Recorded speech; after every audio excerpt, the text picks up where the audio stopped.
여수고 동아시아 사반 학생 여러분들 안녕하십니까?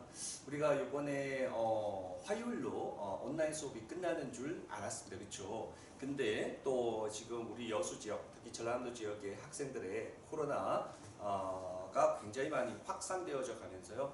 또다시 이 일이 더 연장이 되게 되었네요. 자, 그래서 여러분들이 오늘이죠. 오늘 수요일은 와서 전국 연합평가 시험을 보시고요. 다음에 목요일, 금요일 또 이틀 동안은 계속해서 온라인 수업이 진행된다고 그렇게 아마 예고가 나갔을 겁니다. 자, 그래서 오늘 목요일, 금요일 수업에 대한 내용들을 공부를 해보겠습니다. 지금 온라인 수업이 7차시죠? 자, 그래서 이번에 굉장히 오랜 기간 또 지속되는 걸 통해서 좀 안타깝게 생각합니다. 그래서 여러분들도 아마 통보를 받았을 겁니다. 그렇죠? 기말고사도 좀 연기가 되어졌네요. 그렇죠? 자, 그래서 여러분들이 더 자기 주도 학습, 가정에서 자기 주도 학습에 대한 중요성이 더욱더 부각되고 있다라는 거. 자, 다음에 오늘 할 내용들을 하나하나 보도록 하겠습니다. 오늘 할 내용은요, 먼저요. 일본의 정치와 사회인데요. 자, 일본의 정치와 사회인데 여기서 제일 중요한 핵심 키워드가 요거네요. 55년 체제다라고 얘기해요. 55년 체제다라고 얘기하는데요. 이 55년 체제라는 것은 1955년부터 시작해서요. 1993년까지 자, 이때 자민당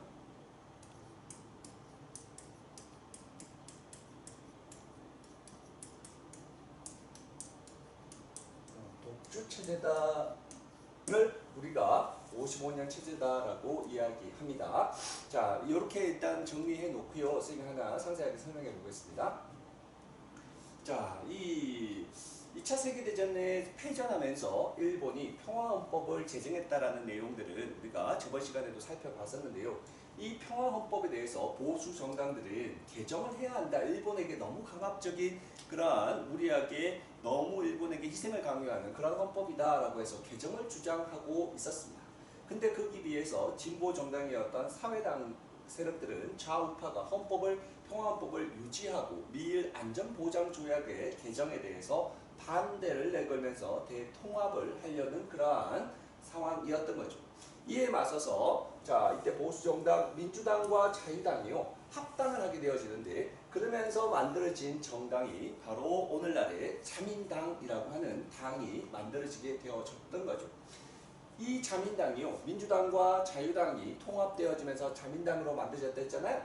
이 자민당 보수정당이었던 자민당이 1955년부터 시작해서 1993년까지 계속해서 장기적인 집권을 하게 되는 그러한 체제를 우리가 55년 체제다라고 이야기하고요.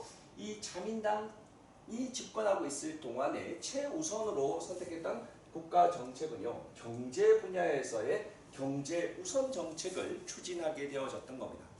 자, 그래서 이때부터 시작해서 본격적인 일본의 경제가 굉장히 급속하게 발전을 거듭해 가는데요. 자, 그러면서 마침내 세계 제2위의 경제 대국으로까지 성장하게 되어지는 것이 바로 이 자민당이 집권하고 있을 그쯤이다라는 그런 얘기이고요. 자, 그래서 이렇게 경제 우선 정책으로 인해서 또 거기에 대해서 많은 또 경제 성장이 이루어지게 되면서 이 자민당의 독주 체제를 대중들은 열렬하게 지지를 하게 되면서 마침내 93년까지 얼마나 기간입니까? 굉장히 오랜 기간 동안 이제 자민당이 독주하게 되는 그러한 체제를 55년 체제다라고 이야기합니다. 모든 권력이나 정권이 오랜 기간 장기 집권하다 보면요, 당연히 견제하는 그런 세력이 없다 보면 부패하고 타락하기 마련이죠. 그렇죠? 일본의 자민당도 마찬가지였는데요. 1970년대 로키드 사건과 같은 그러한 뇌물 사건이 벌어지기도 했었습니다.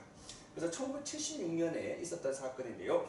미국의 군수업체 로키드사가 일본의 정치인과 고위 관료들에게 뇌물을 줌으로써 벌어졌던 그 사건을 우리가 로키드 사건이다 라고 이야기합니다.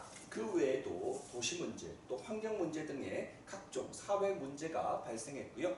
다음에 1970년대에 접어들면서 석유 파동이 벌어졌다라는 얘기는 저번 시간에도 공부했었습니다. 그죠? 제1차 석유 파동, 제2차 석유 파동이 벌어지면서 이때 자 물가에 굉장히 큰 영향을 주면서 물가가 급등하게 되어졌던, 그러면서 이 자민당의 그러한 지지율도 일부 급락하는 그러한 또 일이 있기도 했었습니다. 자, 그러다가 마침내 1980년대는 우리가 삼조 현상이 벌어지면서 일본 또한 경제적으로 굉장히 호황을 누렸다라는 얘기 했었잖아요. 그러다가 90년대로 도입이 되어지면서 서서히 일본의 거품 경제가 꺼지기 시작하게 되어지는 거죠. 자, 그래서 거품 경제가 붕괴하는 과정에서 자민당의 또한 지지율 또한 굉장히 많이 하락하게 되어졌던 겁니다. 그러면서 마침내 1993년이 되면요, 자민당 이외의 정당들이요 비자민당 연립 정권을 수립하게 되어지면서 자민당의 장기 집권은요 이제 끝을 맺게 되어졌던 겁니다. 자, 그리고 마침내 2009년이 되면요 총선에서 민주당이 과반수를 차지하게 되면서 이때 총선에서 민주당이 승리하게 되어집니다. 그러나 자, 2012년이 되면요 2012년 이후가 되면서 또다시 자민당이 집권하게 되어집니다. 자민당이 재집권하고요.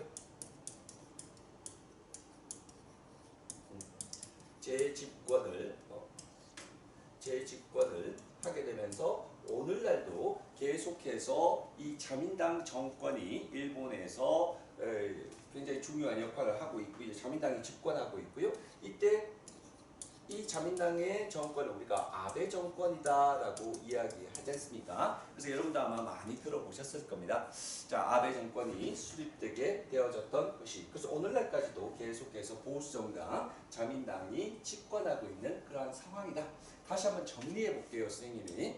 자, 여러분들은 요 55년 체제라고 하는 것을 좀 기억해야 되네요.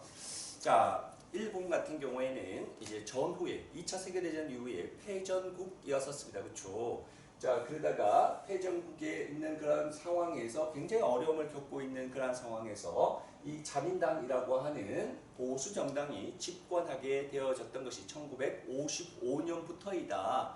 55년부터 시작해서 1993년까지 장기적인 그러한 집권을 했던 그러한 체제를 우리가 55년 체제다라고 이야기하고, 이 기간 동안에 일본은 이 자민당 정권은 경제 우선 정책을 추진하면서 일본의 경제 성장을 주도했었다. 그러다가 1993년이 되면서 거품 경제가 이제 붕괴되어지면서 서서히 자민당에 대한 국민들의 지지율도 떨어지게 되면서 1993년을 끝으로 해서 자민당의 독주 체제가 일부 막을 내리게 되어졌었으나 2012년 이후가 되면서 부터 시작해서 오늘까지도 이 자민당이 자 다시 재집권하고 있다라는 정도 좀 여러분 보시면 되겠네요. 자, 다음 페이지 넘어가 보겠습니다. 우리나라의 민주주의인데요. 이 부분에 대해서는 여러분들이 한국사 시간에 아주 상세하게 공부를 했을 테니까요. 우리는 자 여기서 간단하게 보고 넘어가도록 하겠습니다. 먼저요. 이승만 정권이 이때 장기적인 집권을 하기 위해서 3.15 부정선거를 했잖아요. 이 3.15 부정선거에 맞서서 이때 우리 국민들이 4.19 혁명을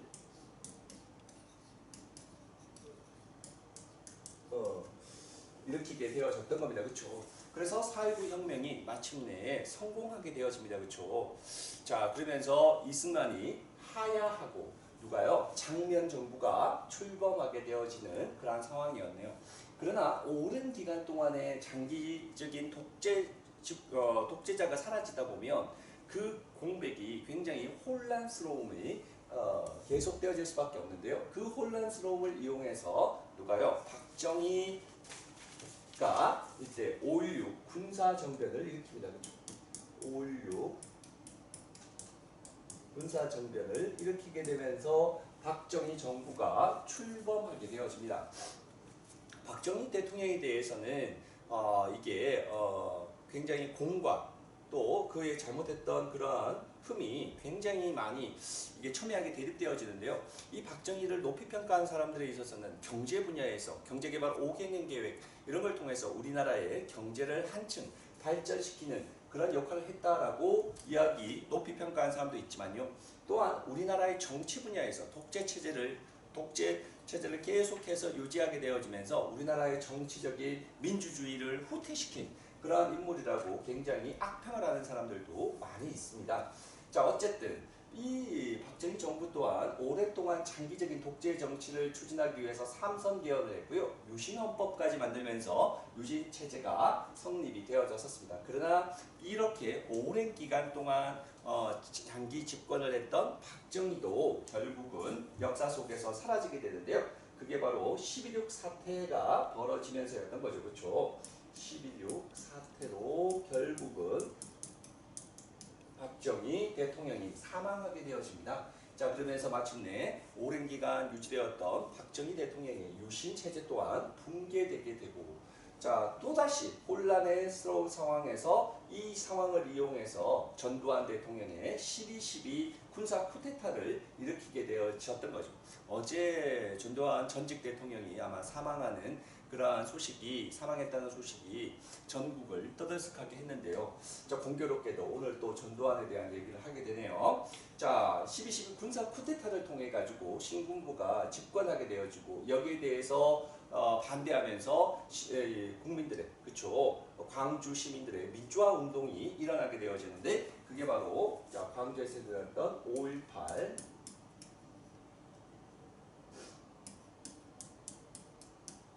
민주화 운동이었고요.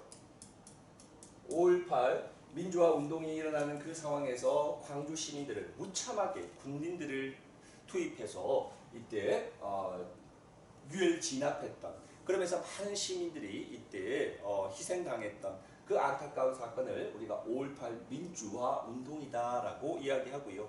이때 광주 시민들을 무참하게 군인들에 의해서 짓밟아 놓았던, 그리고 많은 생명들을 앗아갔던 5.18 광주 민주운동에 대해서 이 전두환 대통령이 돌아가시기 전에 이 광주 시민들에게 정말 자신들의 진심 어린 사과를 했었다면 이 국민들도 전두환 전직 대통령에 대해서 굉장히 애도하는 그런 마음이 조금은 있지 않았을까라는 생각이 듭니다. 그러나 돌아가실 때까지도 이 부분에 대해서 공식적인 사과가 없었다는 부분이 굉장히 좀 한편에서는 좀 안타까운 면이 생각이 들기도 합니다. 자, 어쨌든 이러한 상황에서 전두환 정부의 권위적인 통치와 부정부패에 저항하면서 1987년에 6월 민주화 항쟁이 또 일어나기도 했었죠. 민주항쟁이 일어나게 되면서 국민들이 이때 제일 중요했던 내용이 대통령 직선제 개헌을 요구하게 되어졌던 겁니다. 자, 그러면서 우리 문재인 대통령을 국민의 손으로, 지금은 너무나 당연하잖아요. 대통령을 국민의 손으로 뽑는다는 건. 그러나 이 6월 민주화 항쟁에 그 민주화 운동이 없었다면 아직까지도 대통령 간선제가 이루어졌을 확률이 많이 높죠. 그래서 어쨌든 이 전두환 정부의 이런 권위적인 통치에 맞서서 대대적인 우리 국민들이 민주주의를 요구하면서 1987년에 6월 민주항쟁에서 대통령 직선제를 요구하게 되고, 이러한 국민들의 요구를 무시할 수가 없었고, 그래서 마침내 이를 받아들이면서 이때 누구부터요? 그 다음 대통령이었던 노무현 대통령부터는 대통령 직선제로 뽑히게 되는 그러한 것이 오늘날까지 이어지게 되는 겁니다. 그렇죠? 대통령 직선제 개헌이 6월 민주화 항쟁의 결과로서 이루어지게 됐다는 거. 그 다음에 노태우 대통령, 그 뒤를 이어서 김영삼 대통령을 이어지게 되죠. 그 다음에 바로 이제 김대중 정부가 들어서게 되어지네요. 김대중 정부가 들어서게 되면서 선거에 의해서 첫 우리나라도 여야 정권이 처음으로 교체되어지네요. 계속해서 이 여당이 집권하고 있는 그런 상황에서 마침내 여야가 교체되어지는, 또 이 김대중 정부 때는 굉장히 큰 부담이 있었죠. 김영삼 정부 때 우리가 외환 위기 상황, IMF 체제로 넘어가게 되어졌잖아요. 이 상황을 김대중 대통령이 슬기롭게 또 국민들의 그러한 또 적극적인 협조, 국민들의 그러한 지지 이런 걸로 인해서 외환 위기를 슬기롭게 또 극복했던 대통령으로서 우리가 기억에 남고 있네요. 그리고 또 이때 김정일을 만나서 이때 이제 얼어붙어 있던 남북과의 관계가 서서히 이제 녹아내리는, 그래서 우리가 알고 있었던 많은 남북 간의 정상 회담이 또 일어나기도 했었고요. 또 금강산 개발 같은 그러한 일들도 바로 김대중 대통령이 있을 당시에 일어났던 그러한 사건들입니다. 그렇죠? 자, 다음에 베트남과 북한으로 되어 있는데요. 베트남은 경제정책과 개방 이후 대외 관계가 개선되어졌고 미국, 중국과 국교가 정상화되어졌습니다. 뭐 이런 얘기 나와 있네요. 자, 우리가 뭐 도이머의 정책 이런 내용들 살펴봤고요.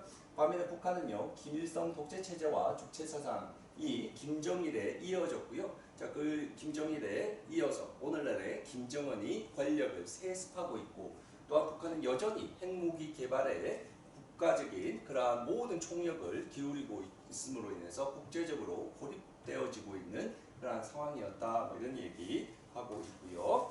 다음에 역사적인 갈등, 우리나라와 일본과의 역사적인 갈등, 또 우리나라와 또 중국과의 역사적인 갈등, 이러한 갈등들이 굉장히 계속되어지고 있으면서 이 동아시아의 국가 간의 이러한 갈등이 지속되고 있는 가장 근본적인 또 원인이 이 역사적인 부분에서의 그러한 갈등이 해소되지 못하고 있는 부분이 굉장히 안타까운 부분이라고 생각이 듭니다.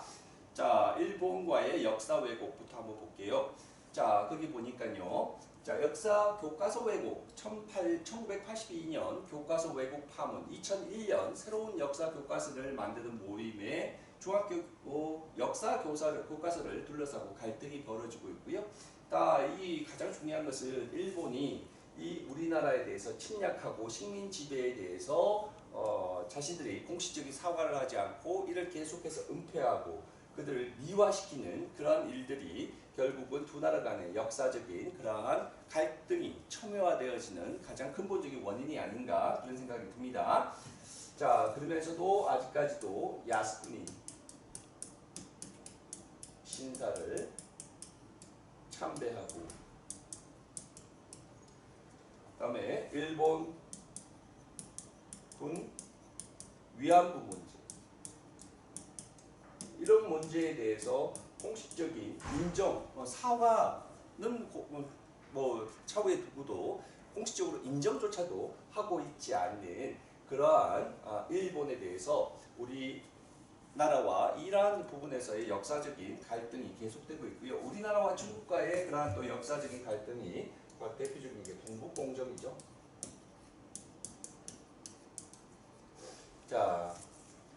이 중국의 동북 변경 지역에 있었던 그러한 많은 나라들을 자신의 역사, 중국 역사에 통합시키려고 했던 그러한 중국의 의도인 거죠. 그렇죠? 중국에서 만주지방의 역사, 지리, 또 민족 문제를 따위를 연구하는 그런 국가적인 사업의 명칭을 우리가 동북공정이다 이렇게 얘기하는 거죠. 자, 그래서 이때 우리나라의 고조선이요, 다음에 심지어 고구려요, 다음에 또 발해요, 이런 나라들을 우리나라의 역사가 아니라 중국 역사에 포함시키려고 했던 그러한 중국의 야욕을 우리가 동북공정이다라고 얘기하는 거죠. 그렇죠? 자, 이때 역사 왜곡을 통한 한중 역사 갈등뿐만 아니라 영토 문제까지 이때 확산되어져 가는 그러한 거네요.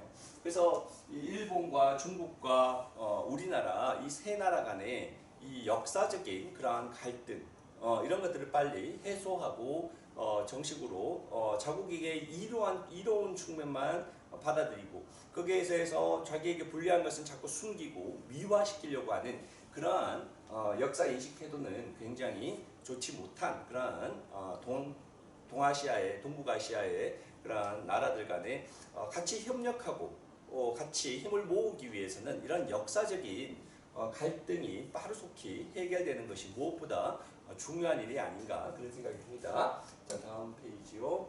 자, 영토 분쟁인데요. 우리나라와 일본과의 독도 영토에 대한 그러한 영유권 문제가 아직까지도 해결되지 않고 계속해서 대립되고 있다라고 하는 거예요. 다음에 우리나라와 일본과의 영토 분쟁뿐만이 아니라요. 이 동아시아 지역에는 대표적인 영토 분쟁이 일어나는 곳이 몇 군데가 있는데요. 제일 먼저 쿠릴 열도라고 하는 곳이 있는데, 자, 쿠릴 열도는요. 잠깐만요. 자, 요 지역이죠, 그렇죠? 요 지역이거든요. 자, 이 쿠릴 열도 지역은 요 지역인데, 이 지역에서 러시아와 일본 간의 영토 분쟁이 지금도 지속되고 있는 그러한 지역입니다. 자, 이 지역은요, 원래 일본의 영토였는데 2차 세계대전 이후에 소련이 여기에 점령하게 되어집니다. 그러면서 계속해서 오늘날까지도 이 러시아가 이 쿠릴 열도를 지배하고 있습니다. 그래서 이때 자, 이 네 개 섬으로 네 개의 섬 중에서 두 개를 일본에게 우선 반환하겠다 약속하기도 했었는데요. 최근 들어서 이를 거부하고 계속해서 이 러시아가 지배하고 있음으로 인해서 일본과 러시아 사이에 영토 분쟁이 첨예하게 이루어지고 있는 지역 쿠릴 열도 지역이고요. 자, 다음에 뭐니뭐니 해도 제일 뜨겁게 영토 분쟁이 일어나고 있는 곳이 바로 뭐냐면요, 센카쿠 열도입니다.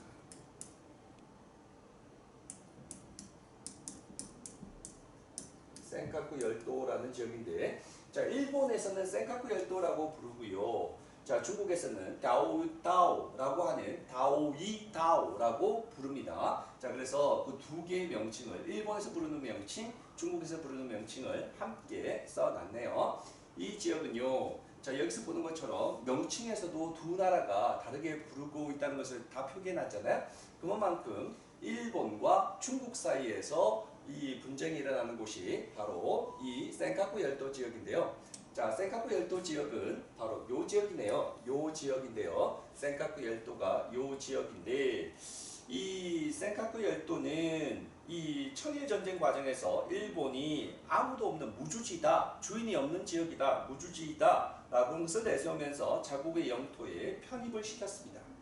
자, 그리고 난 다음에 2차 세계대전 때는요, 미국이 점령하고 관할했던 지역이고, 그러다가 1972년에 오키나와를 미국이 일본에 반환하게 되면서 이때 센카쿠 열도도 포함되어졌다라고 이야기하면서 이 센카쿠 열도에 대한 지배권을 계속해서 오늘날까지 주장하고 있는 그러한 상황입니다. 자, 그래서 거기에 대해서 중국은 거기에 대해서 반대하게 되어지면서 예전부터 이 센카쿠 열도는 중국의 영토였다라고 주장을 하게 되면서 두 나라 간의 치열한 그러한 또 대립이 있게 되어지는 지역이 바로 이 센카쿠 열도죠. 이 센카쿠 열도는 오늘날도 여러분 TV나 뉴스나 이런 걸 보면 이 분쟁의 소식들이요, 여기에 분쟁의 소식들이 뉴스에 왕왕 소개되기도 하는, 오늘날까지도 굉장히 첨예하게 대립되고 있는 그 지역이 바로 센카쿠 열도 지역이다라는 거 좀 봐두시면 좋을 것 같고요. 뒤로 가버렸네요. 잠깐만요. 여기요, 센카쿠 열도요. 다시 한번 써야 될까? 잠깐만요. 다시.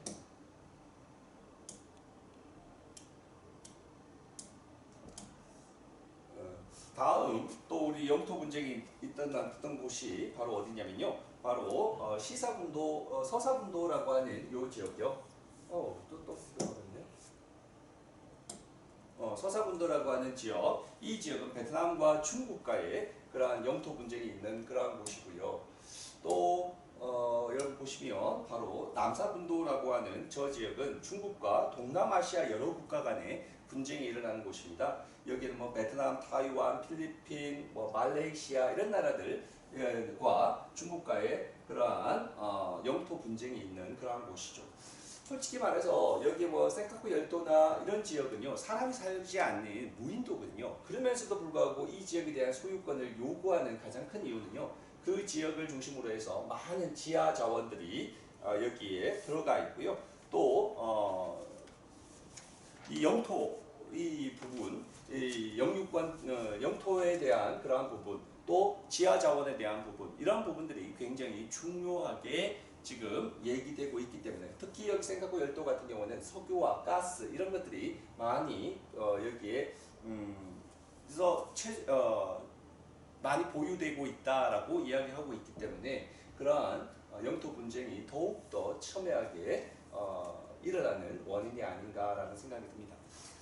자, 어쨌든 역사의 갈등, 영토 분쟁 이런 것들이 하루속히 뭔가 좀 빨리 정리되고 합의되고 서로 간에 뭔가가 해결이 되어야지 이 동아시아에 있는 국가들이 서로 협력하고 평화 관계가 유지되면서 더 나은 그러한 국가로서 지역으로서 동아시아가 세계의 중심이 되는 그런 날이 하루속히 왔으면 좋겠다라는 생각이 듭니다. 자, 여기도 이것으로 동아시아 수업을 마치도록 하겠습니다. 수고하셨습니다.